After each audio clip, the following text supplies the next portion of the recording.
আসসালামু আলাইকুম everyone, welcome back to my channel Rahaj videos. সবাইকে ঈদ উল ফিতর অগ্রিম শুভেচ্ছা জানিয়ে আমার আজকের রেসিপি শুরু করছি। ঈদ মানেই যেন স্পেশাল কিছু, আর স্পেশাল একটি রেসিপি আজকে আপনাদেরকে তৈরি করে দেখাবো। আমার আজকের রেসিপি মাটন কারি। মাটনের গন্ধ দূর করে কিভাবে মজাদার করে মাটন কারি আপনারা রান্না করবেন, পুরো রেসিপিটি আপনাদের সাথে শেয়ার করব। নিজেদের জন্য কিংবা অতিথি আপনের রেসিপিটি আপনারা তৈরি করে নিতে পারবেন। অসম্ভব মজার এই রেসিপিটি তৈরি করে দেখাবো ঘরোয়া উপকরণে। আশা করছি আমার আজকে ভিডিওটি আপনাদের খুব কাজে আসবে। চলুন দেখে না যাক কীভাবে এটি তৈরি করতে হয়। এর জন্য একটি মিক্সিং বলে নিয়ে নিয়েছি 1.5 কেজি পরিমাণ মাটন। মাটনগুলোকে আমি কেটে ধুয়ে ভালো করে পরিষ্কার করে নিয়েছি, আর কাটগুলো আমি রেগুলার কাট করে কেটে নিয়েছি। আপনারা আপনাদের পছন্দ অনুযায়ী ছোটো বড়ো সাইজ করে কেটে নিতে পারবেন। মাটনের গন্ধ দূর করার জন্য একটি বাটিতে পর্যাপ্ত পানি নিয়ে নিয়েছি। দিয়ে দিচ্ছি 1.5 টেবিল চামচ পরিমাণ লবণ। লবণটাকে পানির সাথে ভালো করে মিশিয়ে নিচ্ছি। এবার লবণ পানিতে মাটনটাকে ভিজিয়ে রেখে দেবো 30 মিনিটের জন্য। সবগুলো মাটন আমি পানিতে দিয়ে দিচ্ছি। হাত দিয়ে চেপে পানির মাঝে মাটনগুলোকে ডুবিয়ে রেখে দিচ্ছি। এর মাঝে 30 মিনিট হয়ে গেছে, পানি থেকে মাটনগুলোকে উঠিয়ে নিচ্ছে। সবগুলো মাটন আমি একটি বাটিতে উঠিয়ে নিয়েছি। নর্মাল পানি দিয়ে মাটনগুলোকে আরও 2-3 বার ধুয়ে ভালো করে পরিষ্কার করে নিয়েছি। এতে করে মাটনের গন্ধটা অনেকটাই দূর হয়ে যাবে। এবার মাটনগুলোকে ম্যারিনেট করে নেব। এর জন্য এখানে দিয়ে দিচ্ছি 1 চা চামচ পরিমাণ হলুদের গুঁড়া, দিয়ে দিচ্ছি 2 টেবিল চামচ পরিমাণ লাল মরিচ বাটা। আমি মরিচের বাটাটা ব্যবহার করছি, আপনারা এখানে মরিচের গুঁড়াও ব্যবহার করতে পারবেন। তবে ঝালটাকে কী রকম খেতে পছন্দ করেন আপনাদের টেস্ট অনুযায়ী বাড়িয়ে কিংবা কমিয়ে ব্যবহার করতে পারবেন। দিয়ে দিচ্ছি 1 টেবিল চামচ পরিমাণ ধনিয়ার গুঁড়া, দিয়ে দিচ্ছি 1 টেবিল চামচ পরিমাণ টালা জিরার গুঁড়া, দিয়ে দিচ্ছি 1.5 টেবিল চামচ পরিমাণ আদা বাটা, দিয়ে দিচ্ছি 1.5 টেবিল চামচ পরিমাণ রসুন বাটা, দিয়ে দিচ্ছি 3 টেবিল চামচ পরিমাণ টক দই। আমি টক দইটাকে পানি জড়িয়ে ভালো করে ফেটিয়ে দিয়েছি।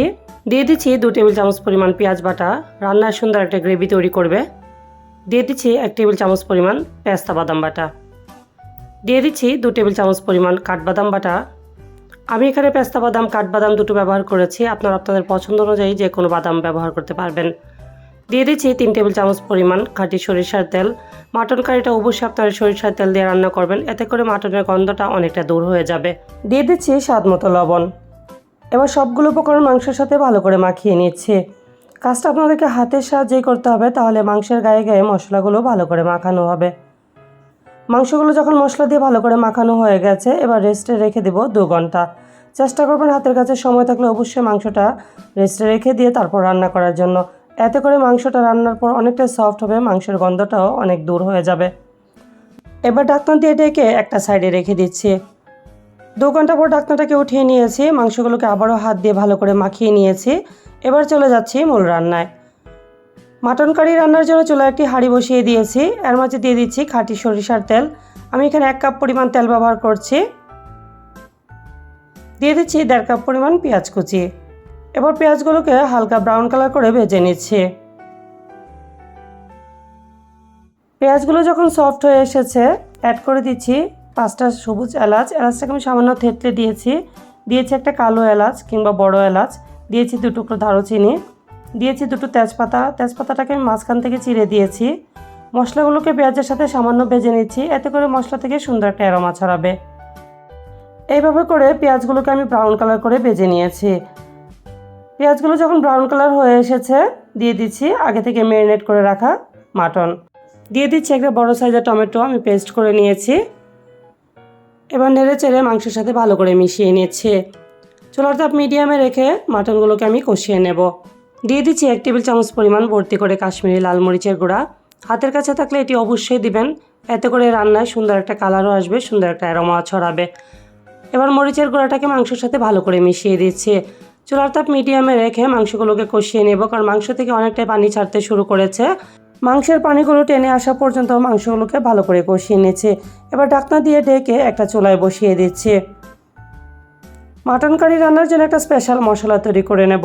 এর জন্য এখানে নিয়েছি 1 চা চামচ পরিমাণ আস্ত জিরা, নিয়েছি 4-5টা আস্ত শুকনা মরিচ, নিয়েছি 2 টুকরো দারুচিনি, নিয়েছি 8 থেকে 10টি লবঙ্গ, নিয়েছি একটা কালো এলাচ, নিয়েছি 7 থেকে 8টি সবুজ এলাচ, নিয়েছি 1 চা চামচ পরিমাণ আস্ত ধনিয়া, নিয়েছি 15 থেকে 20টি কালো গোলমরিচ।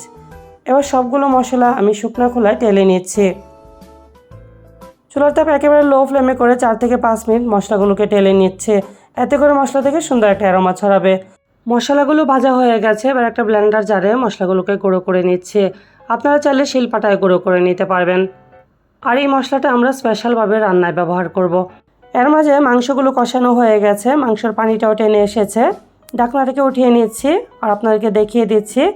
অফ ক্যামেরা আমি কয়েকবার মাংসটাকে নেড়ে দিয়েছি যাতে করে মাংসটা দলানিতে পুড়ে না যায়। আমি আবারও ভালো করে নেড়ে চেড়ে দিচ্ছি। দিয়ে দিচ্ছি 7 থেকে 8টি আস্ত কাঁচামরিচ। কাঁচামরিচের কাঁচা ফ্লেভার মাংসের মাঝে ছড়িয়ে পড়বে। দিয়ে দিচ্ছি আগে থেকে তৈরি করে রাখা স্পেশাল মশলা। এবার সবগুলো উপকরণ আবারও মাংসের সাথে নেড়ে চেড়ে ভালো করে মিশিয়ে দিচ্ছি। চুলার তাপ একেবারে লো ফ্লেমে করে ঢাকনা দিয়ে ঢেকে কুক করছি আরও 10 মিনিট।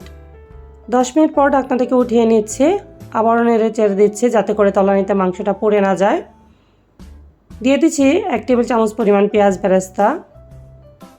দিয়ে দিচ্ছি 1 টেবিল চামচ পরিমাণ হাতে তৈরি গাওয়া ঘি। শেষে দেখা যায় সামান্য ঘি অ্যাড করলে ঘির স্ট্রং ফ্লেভার কারিতে ছড়িয়ে পড়ে, খেতে কিন্তু অসম্ভব মজা লাগে। দিয়ে দিচ্ছি 1 টেবিল চামচ পরিমাণ ধনিয়া পাতা কুচি। আবারও নেড়েচেড়ে সবগুলো উপকরণ মাংসের সাথে ভালো করে মিশিয়ে দিচ্ছি। এর মাঝে মাংসটা আমি চেক দিয়ে নিয়েছি, মাংসগুলো ভালোভাবে কুক হয়ে গেছে। এবার ঢাকনা দিয়ে ঢেকে গরম চুলায় রেখে দেবো 10 মিনিট। তারপর চুলা থেকে আমি একটি সার্ভিং ডিশ আপনাদেরকে সার্ভ করে দেখিয়ে দিচ্ছি। আমি সার্ভ করে নিয়েছি, আশা করি দেখেই বুঝতে পারছেন মাংসের গ্রেভিটা মাংসের সাথে একেবারে মাখো মাখো আছে। চেষ্টা করেছি প্রতিটা স্টেপ আপনাদেরকে খুবই সহজভাবে তৈরি করে দেখাতে। আমি মাটন কারিটাকে পোলাওর সাথে পরিবেশন করে নিয়েছি। আপনার রুটি, পরোটা, গরম ভাত, পোলাও সব কিছুর সাথে পরিবেশন করে নিতে পারবেন ভীষণ মজার এই মাটন কারি। আমার প্রতিটা স্টেপ ফলো করে এই ঈদে আপনারা অবশ্যই একবার হলো এই মাটন কারি ট্রাই করবেন। আর আমাকে কমেন্টসে জানাবেন আমার আজকের রেসিপি আপনাদের কাছে কেমন লেগেছে। রেসিপিটি যদি আপনাদের কাছে ভালো লেগে থাকে তাহলে ভিডিওটিতে একটি লাইক দিবেন। আর এমনই সহজ ও মজার মজার রেসিপিতে চ্যানেলটিকে সাবস্ক্রাইব করে চ্যানেলের পাশেই থাকবেন। সবাইকে ঈদ উল ফিতরের অগ্রিম ঈদ মোবারক জানিয়ে এখানেই বিদায় নিচ্ছি। ফিরে আসছি নতুন কোনো রেসিপি নিয়ে। সেই পর্যন্ত সবাই অনেক বেশি ভালো থাকবেন। আল্লাহ হাফেজ।